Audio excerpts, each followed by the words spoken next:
Selamat malam rekan-rekan semua yang sudah hadir di ruang Zoom.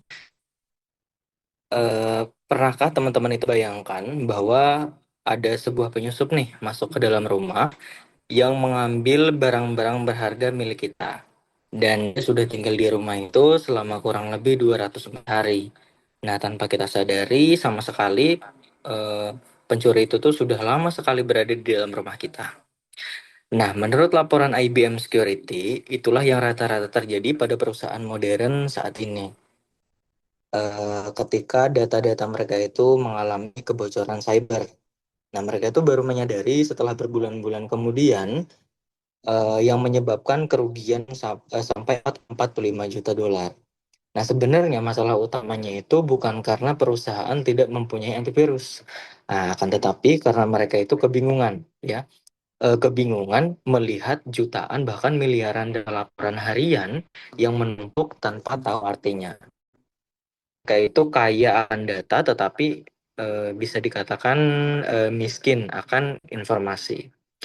Nah, perkenalkan saya Dimas Angga Fernando dan juga rekan saya Elisa Febrianti dan Fahmirudin Anwar.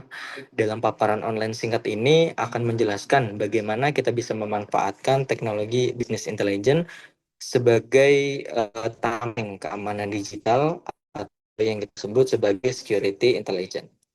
Boleh dilanjut Kak Fahmi slide-nya? Nah, dulu waktu pertama kali diperkenalkan sekitar tahun 1980-an, business intelligence atau BI ini itu dipakai hanya untuk urusan bisnis. Jadi murni untuk urusan bisnis saja, seperti untuk melihat produk apa yang paling laku dan juga untuk mencari tahu cabang mana yang mempunyai keuntungan atau profit yang paling besar. Nah, akan tetapi seiring perkembangan zaman, BI itu mengalami yang namanya evolusi. Makalah kami itu menjelaskan bahwa security intelligence itu merupakan sebuah turunan langsung dari business intelligence. Nah, bedanya kalau business intelligence itu biasanya menjawab pertanyaan tentang keuntungan penjualan. Nah, akan tetapi security intelligence itu lebih dipakai untuk menjawab pertanyaan-pertanyaan yang lebih kompleks mengenai apakah sistem kita aman, kemudian siapa yang mencoba membobol kita, kemudian lewat celah mana mereka masuk, dan apa efeknya untuk keberlangsungan bisnis kita. Nah, jadi secara sederhananya kita itu menggunakan ilmu olah data untuk melindungi data itu sendiri. Lanjut Kak Fahmi.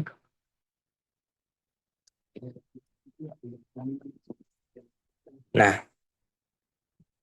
kemudian di slide selanjutnya itu mengenai arsitektur security intelligence, mengenai cara kerja sistem. Nah, tetapi di sini hanya ada 3 ya, nanti akan kita tambahkan 2 lagi, sesuai yang ada di makalah.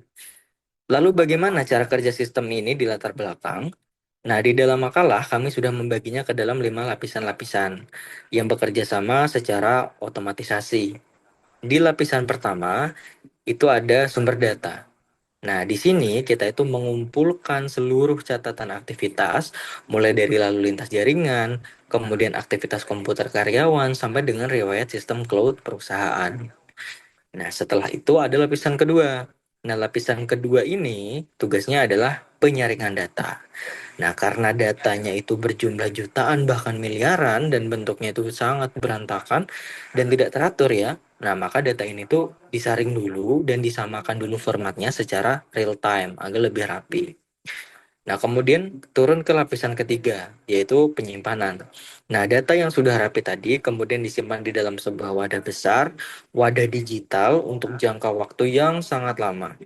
Nah, selama-lamanya itu bisa mencapai 1 hingga 7 tahun untuk keperluan bukti hukum jika sewaktu-waktu nanti dilakukan audit perusahaan. Kemudian ada lapisan keempat yang tidak tertulis di sini. Jadi lapisan keempat itu ada mesin analitik. Nah, jadi mesin analitik ini merupakan otaknya. Nah, di sistem ini itu akan mencoba untuk mencocokkan data secara otomatis dan mendeteksi jika ada perilaku aneh pada komputer atau akun karyawan. Dan di lapisan terakhir ada yang namanya dashboard dan tindakan otomatis. Nah, hasil analisa tadi kemudian ditampilkan dalam bentuk grafik. Supaya apa? Supaya lebih mudah dibaca. Dan sistem itu bisa langsung mengunci akun dan memutus jaringan yang terinfeksi dalam hitungan detik tanpa perlu menunggu instruksi manual. Lanjut, Kak Fahmi. Nah, kemudian ada tingkatan security analysis. Nah, melalui sistem olah data ini, analisis keamanan kita itu terbagi menjadi 4 tingkatan. Yang pertama adalah deskriptif. Nah, untuk deskriptif ini itu hanya memberitahu mengenai apa sih yang baru saja terjadi. Kemudian ada yang namanya diagnostik. Nah, diagnostik ini adalah untuk membantu tim IT mencari tahu kenapa celah itu tuh bisa kebobolan. Nah, setelah itu ada yang namanya prediktif, yaitu menggunakan kecerdasan buatan atau machine learning untuk menebak sistem mana yang kira-kira bakal diserang dalam beberapa waktu ke depan atau dalam beberapa bulan ke depan. Dan yang terakhir ada yaitu eh, preskriptif, yaitu sistem langsung memberikan sebuah rekomendasi atau sebuah tindakan atau sebuah obat ya yang pas untuk menutupi celah kebocoran data tersebut. Nah, selanjutnya akan disampaikan oleh eh, rekan saya kepada yang bertugas di persilatan. Selanjutnya kita akan membahas tentang eksistensi dan dampak bisnisnya. Yang pertama kita harus mendeteksi dini dan mengetahui resikonya.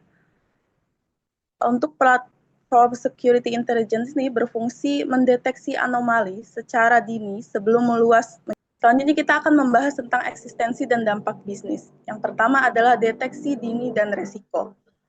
Security intelligence berfungsi untuk mendeteksi anomali secara dini sebelum meluas menjadi kebocoran data cyber berbahaya. Yang artinya menerjemahkan indikator teknis menjadi kalkulasi dampak finansial untuk dipahami oleh direksi. Yang kedua, beban finansial cyber.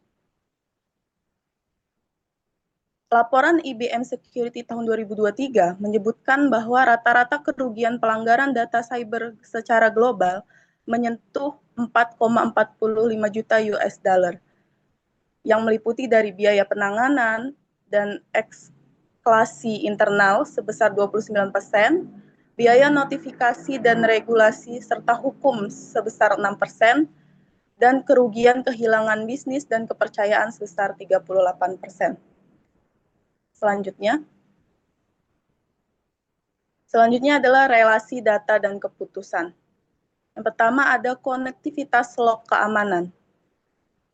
Menghubungkan fact table atau aktivitas log dengan dimension table untuk mereduksi blind spot dan memetakan relasi entitas dalam bentuk visual mode dan edge untuk melacak gerakan retailer peretas cyber. Untuk keputusan berbasis BI-nya, yang pertama ada operasional atau real time, yaitu otomasi blokir alamat IP peretas. Yang kedua ada taktis secara bulanan, yaitu memandu penjadwalan prioritas patching berdasarkan nilai kerentanan sistem. Lalu yang ketiga ada keputusan secara strategis, yaitu tahunan, evaluasi portofolio investasi alat pengamanan, dan penilaian tingkat maturitas cyber. Selanjutnya,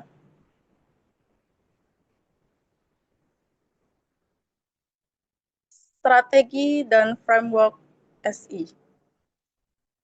Menyelaraskan strategi bisnis korporasi, kontrol pertahanan keamanan cyber, dan infrastruktur analitik BI secara berkala.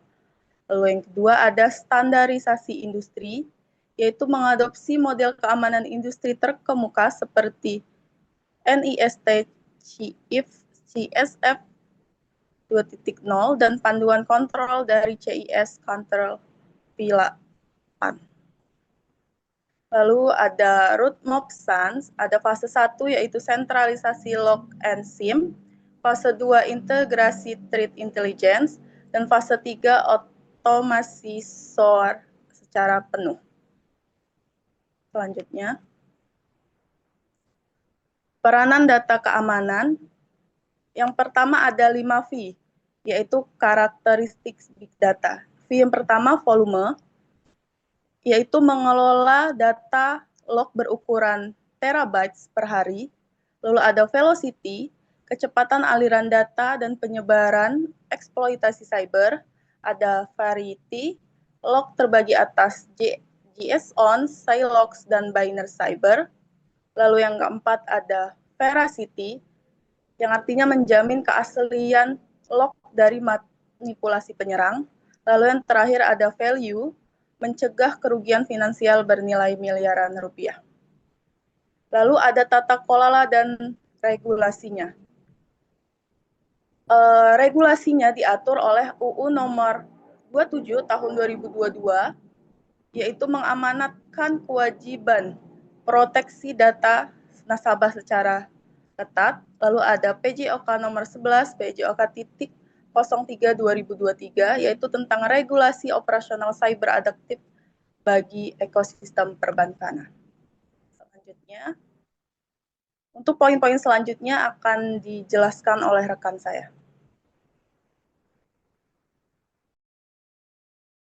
Oke, baik. Kita akan lanjut membahas tentang komponen utama platform. Di sini terbagi menjadi 4 poin. Yang pertama ada stream ETL, Kafka Scribble, memilah dan menormalisasikan miliar log cyber ketik secara langsung, real time stream.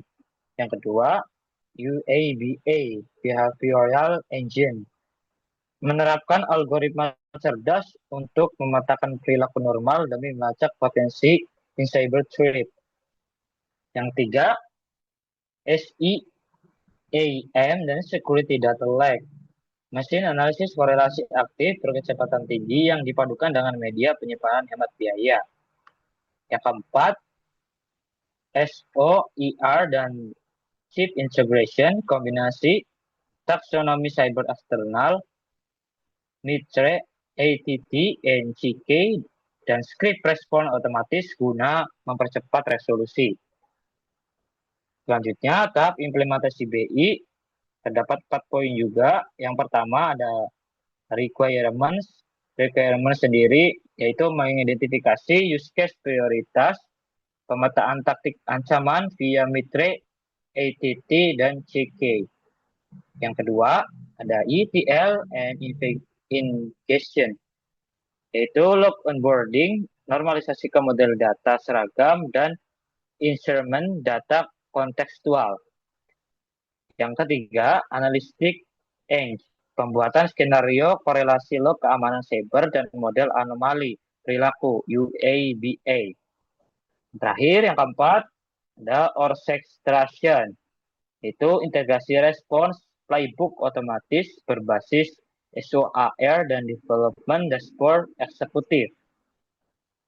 Selanjutnya, kasus nyata Bank Nusantara.